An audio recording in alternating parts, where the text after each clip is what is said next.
Assalamu alaikum. Welcome to the briefing room. I'm your host, Abu Hamza, and with me I've got my co-host, Samira Ahmed. Samira, what do you have for us today? So this week we have another case of the oppression of Somali journalists. This time the journalists have been detained in Hargeisa. It has been reported that 4 journalists have been arrested and detained for covering a peaceful protest in the capital, according to local journalists and human rights organizations. Police have arrested Saeed Khader, head of the news for private Bulsha TV, Abdisalan Abdirashid, a reporter for the station, Hassan Mal, a cameraman for Universal TV, and Abdi Aziz Bashir, a reporter for the news website Hadwanag.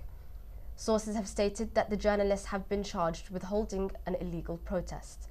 Now, the protest, which had been staged by journalists, was in connection with the release of a police officer who has allegedly attacked the Hubal newspaper headquarters earlier this year in April. Now, Hubal journalists have said they suspect the attack was in connection with a series of articles critical of the Somaliland government. The journalists were released on bail on December 9th this year, with the court date still pending. Now, Hamza, what do you make of this? Yet another case around journalists being arrested. Yeah, it's one of those things where I say to myself, regardless of what area of the country that it's in, there seems to be an issue with when it comes to media law and freedom of speech laws, and again, obviously the protection of journalists themselves. Now, Hubal newspaper has been obviously in the news quite a bit because they've been shut down previously, they've been harassed, and I think to myself, it's one thing that really needs to be looked at and focused on are the particular laws on which these journalists are detained or arrested, and how these laws can be changed to make it better. So it's really and truly, it's the freedom of speech laws and the media laws and the privacy laws and the protest laws. There's a lot of these laws that are all very interconnecting, and they need to be looked at. It's one of those things that if we don't, then it will continue doing it on, and the journalists will always lose out. Now, I know that you've also been involved in some consultations that have happened in the UK regarding the new draft media law. So what was the outcome? What kind of suggestions were journalists making? What did they really want to be taken into account? Now, really and truly, it's what they wanted is they wanted to be on equal footing or have an equal say in what types of laws should be governing the actual media industry. In a way, I appreciate that is obviously quite a bit biased because they'll try to make it as lenient for themselves as possible. And that was my thought going into it. But at the same time, I saw actually that they were being quite fair. A lot of things that were being said for the well-being or the greater good of the Somali community, Somali people as a whole. And these kind of things that could be reported on, things that could be said. So really and truly, I thought to myself, okay, if these changes are implemented, it's a small step, but a step nonetheless towards improving things. Now, obviously, this has taken place in Somaliland, where things have been relatively peaceful. We've seen a lot of development and improvement over the last 20 years of the situation of the country, yet journalists are still being oppressed, unfortunately. Now, the draft media law that will be implemented by the Somali federal government does technically also cover Somaliland. Now, what kind of challenges do you think they will face in trying to liaise with the Somaliland government in trying to enforce this new law? Well, they haven't liaised with them at all. It's just they've just done their own little thing. And I know Somaliland's redrafting their own media law right now, and they're looking at obviously how to be able to make that better themselves. But it's one of those things where they are completely separate in their activities, even though they're overlapping, and these news companies and journalists have to obviously operate in both sides of all areas of the actual Somali peninsula. So it's difficult to be able to reconcile these, but as long as the media laws come out pretty similar, then it'll make it a lot easier to be able to be adopted by anyone else. All right, let's move on to the next story.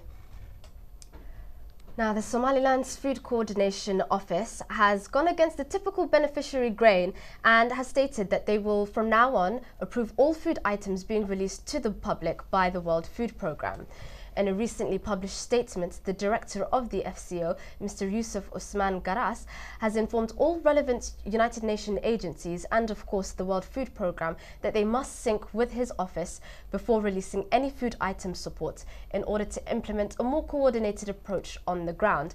Now, this is the kind of thing that we really need, the government actually taking a stance against aid, trying to have a little bit more control instead of allowing all of these agencies coming in and basically doing what they want, more or less, without any sort of management or oversight.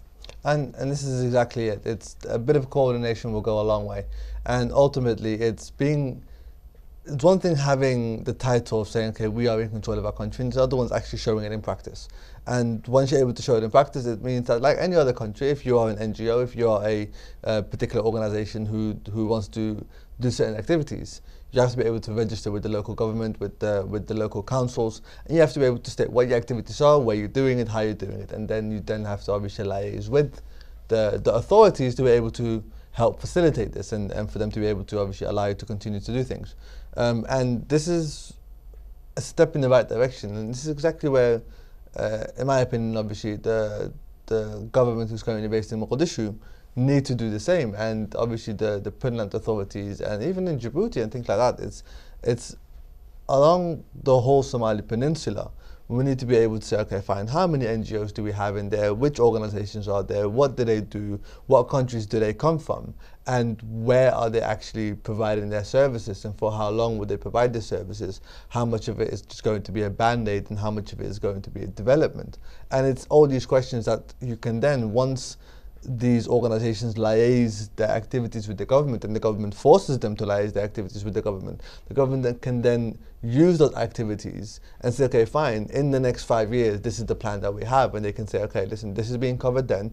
It's going to be covered for the next year, for example, with the World Food Programme. So we have to make sure that we are ready to provide an alternative once the World Food Programme is done after a year. Whereas if they don't keep this register and can't hold accounts of who's doing what, where, and for how long, then they don't know when to step in and obviously what their timelines are, and they can't make an effective national plans without doing so. So I'm very proud of Somaliland in for them to be able to take this step, and it's quite a bold step, but take this step. And they've been taking several bold steps recently when it comes to international organizations. And I hope that in the same amount of time, in the same periods, with the same methodologies, that the government of South Central right now of the Federal Republic of Somalia does the same thing, where they say, okay, listen, we have all these agencies, we have all these international organizations, and for us to be able to be accountable, they have to also be accountable. And if we can't hold them to account, then we can't hold ourselves to account. So I think it's a very good step, and it's the first step towards many more good things, inshallah. That's great. Well, I think we'll leave it there. Perfect. Everyone, thank you for watching the first half, and hopefully we'll catch you after the second half.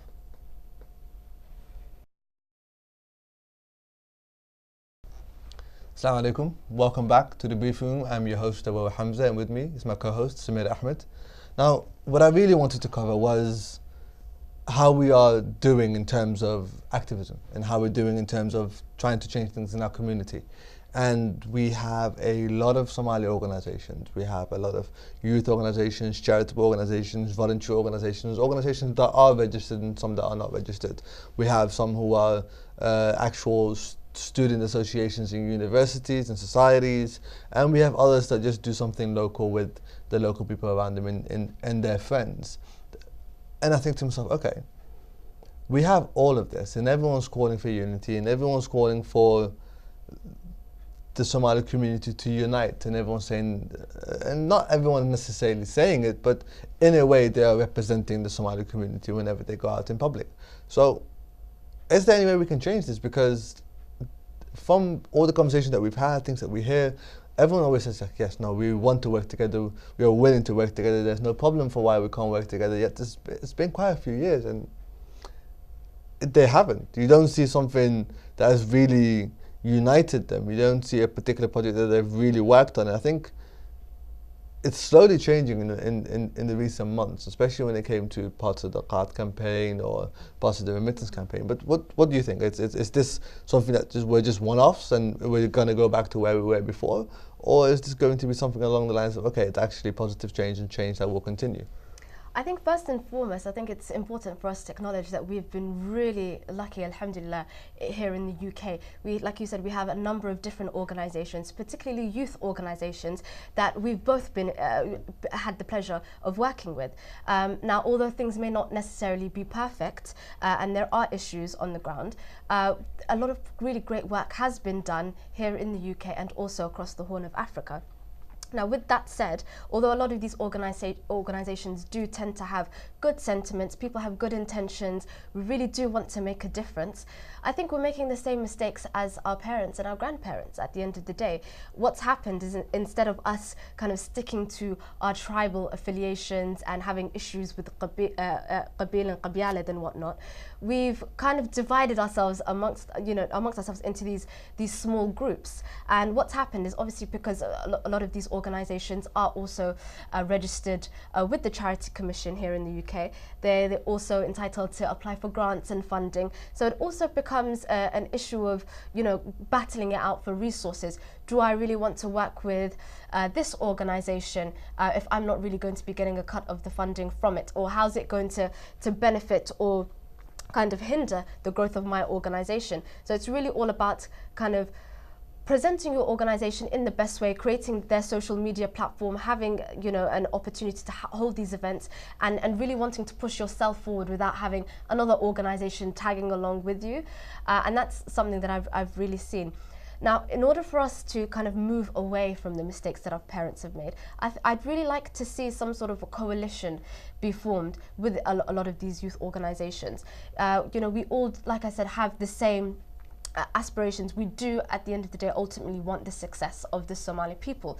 But that will never happen if we're going to kind of stick to our own little groups. Now, if we were able to sit down on the table and work together, even if it was for one project. Now, we've had the Hawala campaigns, which has seen a lot of different organisations and individuals getting together. Similar with the Qad campaign, we've had different individuals from different organisations coming together for this one cause. Now, maybe it's not just the cause of improving our situation that's going to be enough, but having a real solid ideology that we can all believe in and get behind.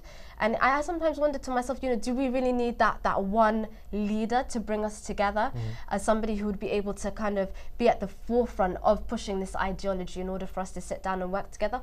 Or are we going to just, kind of sit back and, do our little own things within our own communities and just allow this to continue without actually making a bigger impact? But should it really be one big group? Should they all just say, okay, fine, we're just going to form one organisation and everyone should sign up to that organisation? I would love to see that happen, but this is the thing. I think particularly with the UK government, where I think we've seen on a number of occasions where they've wanted to reach out to the Somali community, and you have a few different individuals who want to claim that they represent the whole Somali community, and this is not true. Now, having this coalition, something like perhaps the Muslim Council of Britain or other large umbrella groups like that would be a good idea. We'd be able to share resources, be able to share our volunteer pool. So I think that would be a really great thing. But practically, I'm not sure if we're really ready to do that unless we're willing to compromise. That's one thing that I cannot stress enough more. A lot of us, have our own vision, but we have to kind of be able to be in a position to let things go, be able to work with others, to be diplomatic in order to see the bigger picture become realized. But what is it that we have to compromise on? Because don't we all want the same thing? We want our community to be better, our kids to have a better education and to get higher grades and go to university and get better jobs. We want our mothers and fathers taken care of. We want our country to be stable. We want us to get involved in politics. I don't see where the differences lie. Like, why is it taking us so long to be able to work together? And what is it that we have to compromise on? Is it because the goals are all very much the same? So what is the difference? As in, what is stopping us from being able to do so? I think this is something that that's a very good point, but it's something that kind of runs true even back home. We're all natural born leaders. Everybody wants to implement their own vision without letting anything go. Now, we can have 10 different organizations that are working around education. Some could be working on a more local level, some regionally and some internationally. And it would be really easy for them to sit down at the table. But what's preventing them from doing that is wanting the success of having their logo or their name printed on the flyers, and that they want to be the leaders of that. Whereas instead, we could all come together and break up into different branches. One could focus on research, one could focus on, children's education under the age of 11, others could focus on higher education. But the difficulty is, who's going to get the leadership position at the end of the day? Who's going to be able to have the final say? And I think what we need to do is move towards having a more democratic approach to running these organizations, and be able to open it up to membership, so that way the public will be able to have their say, and maybe that would make things change a little bit. Okay, but let's say they decide to work together, and we have a couple of education organizations, and they pull together, and it's an issue of leadership. But if one is working locally, one is working nationally, one is working internationally, where do they clash?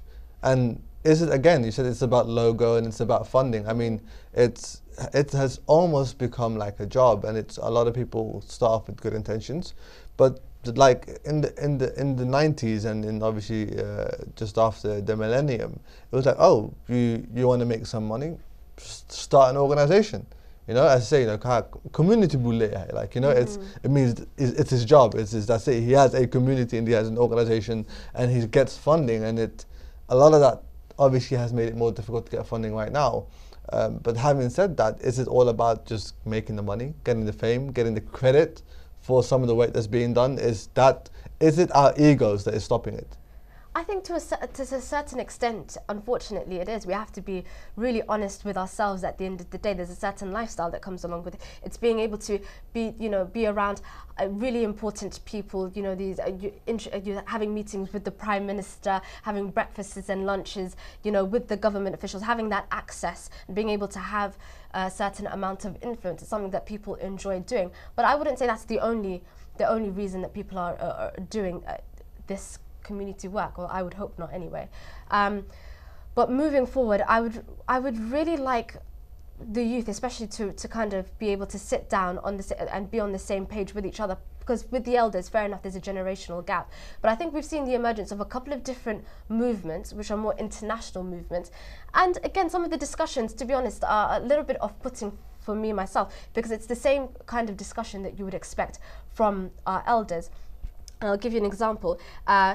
A lot of these organizations, when kind of designing the logos and kind of the imaging that they want to go for, have to have that discussion. Are we going to be political or apolitical? And if somebody wants to use a certain flag, obviously that has certain connotations that will upset other groups.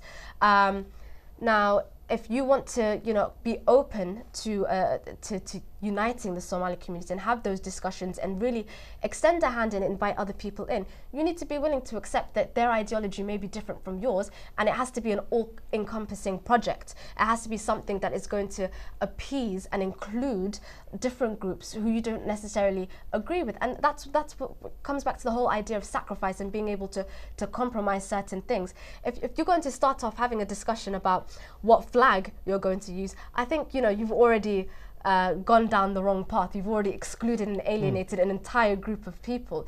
So it's just little things like that would make things easier, just to kind of make it a little bit more inclusive. Okay, but right now we obviously have things like we have a lot of organizations, a lot of people who are in charge of these organizations. And I said this before, is we have a lot of leaders, but we lack leadership. And if no one really comes out of that, and no one's stepping forward to sort of say, okay, we are going to work together, we'll do this, we'll do that, we'll do that, then if these organizations who are supposedly representing us don't do the things that is in the best interest or for the benefit of us, the Somali people, or the Somali local community, then how do we hold them to account?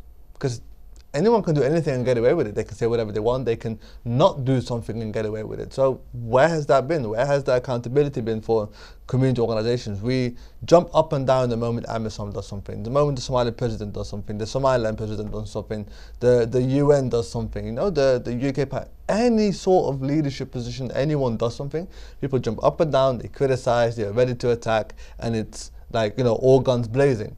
Where, okay, fine, we have a local community organization who is doing or not doing a particular thing that we need them to do, and no one's going against it, no one's speaking out against it, because, okay, fine, no, it's kind of a taboo thing. Why is that? Well, I think it's two things. First of all, I think it's a lack of information. People don't really know what these organizations are doing apart from, what's available on their website. So if you're not kind of getting that really clear and fair, balanced idea of what's happening behind closed doors, are you really going to be able to criticize them? The second point is when you are aware of something funny that may be going on or something that doesn't necessarily sit too well with you, do you really want to be the person that's criticizing so-and-so who's raising for the masjid, or so-and-so who's raising money for the orphans back home, or the person who's, generously donating their time day and night to better your community when you're not really doing much yourself? So maybe it's that sense of guilt. Maybe I'm not in a position to give my time, even though they haven't got it right. Inshallah they will. Maybe they will improve. Yeah, but to me that's kind of like, okay, if I'm going to step up and step into the limelight, then I deserve to be criticized for things I do wrong because I've taken on a responsibility, I've stepped up in the public light and public image. Then it's only natural for the things that I do wrong or don't do right, at least, for people to at least give me some form of feedback. Now, it might be positive criticism, negative criticism, but it's expected. So what's stopping us from saying, okay, hey guys, and I don't see this as negative criticism, but hey guys, why are you guys not working together? Hey guys, what is this? Why are you guys, you're doing an event, you're doing an event, you're doing an event, and all three of you are doing it on the same day. Why? You guys knew this month in advance. Why is it that you guys have to do it on the same day? Why is it that we have to split up the resources? And why is it that obviously audiences get split up? And it's, again, to me, it's all these different community organizations are just polarizing the rest of the community into different factions and groups. And until they start working together and become more inclusive, how are we going to move forward? Well, that's the thing, and hopefully we'll be able to come to a solution and figure out something where we can really work together. But I do have to say, the kind of energy that we're feeling within the Somali community here in the UK at the moment is really different. People are really a lot more energized, people are a lot more switched on, and there's a new wave of consciousness where people actually do want to make a difference. So it's really important that we do kind of utilize that and use the momentum that we have going at the moment to move forward. I think maybe we do want to work together. People do have good intentions at the end of the day, but it's really a matter of fact of just sitting down around the table and asking those hard questions. How are we going to do it? Who's actually going to be willing to take the first lead? Do we as the public actually hold a certain amount of responsibility as well? Should we be the one bringing these organizations together? Because at the end of the day, we only have so many funds to give. We only have so much time to attend different events. But I think we'll leave this discussion there for now. Okay, perfect. Again, I agree with you. It's one of the things that we need to do, and hopefully we can do it. But to everyone else, thank you very much for watching the briefing room tonight. I've been with my great co-host, Samira Ahmed, and I'm your host, Abu Hamza, and I wish you all a very good evening.